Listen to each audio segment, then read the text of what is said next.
A report says people should cut the amount of beef, lamb and dairy produce they eat by a fifth to combat climate change. The report from the government's official advisors, the Committee on Climate Change, says public bodies should lead the way by offering plant-based options with all meals. Well, I'm joined now by Sarah Hendry, who's Director-General of the Country Land and Business Association. So, first of all, to explain to our viewers, the association is very much working with farmers, with landowners, the people who are directly responsible for what is actually going on with our land.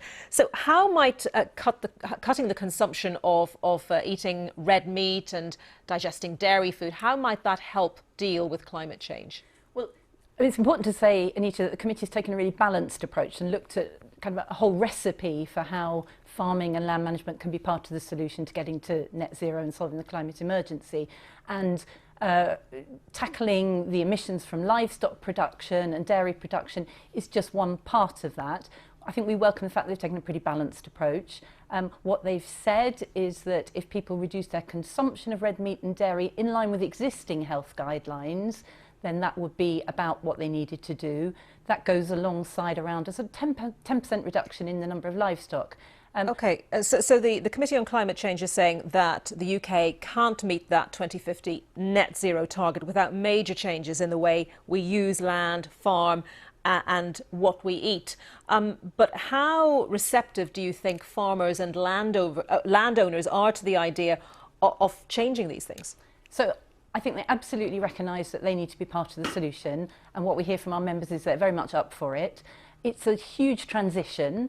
And actually we're talking about making it over quite a short period of time. So I think they need careful and important guidance to enable them to do it. Okay, so if a farmer hasn't got cattle on his land to say, send for meat production or to raise a dairy herd to produce milk, what would that farmer do with the land instead? So there are a number of things. They could go to plant-based production, they could plant trees. Really important that soils can help to stop carbon emissions. So, for example, you can produce crops, but you need to reduce the amount of tillage, you need to manage the fertiliser you put on. So there are a whole range of different solutions, and there'll be appropriate solutions for different circumstances. It's not a one-size-fits-all. So you say landowners, farmers recognise that they need to be part of the solution, but they might be wondering if they stop raising their herds, how planting trees is going to earn them a living, which is clearly a concern as well. And it's suggested that the amount of forest in the UK needs to rise from 13% to at least 17% by 2050. But yes, coming back to that point, how does a farmer converting his or her land to forestry instead of raising animals, how does that earn them a living?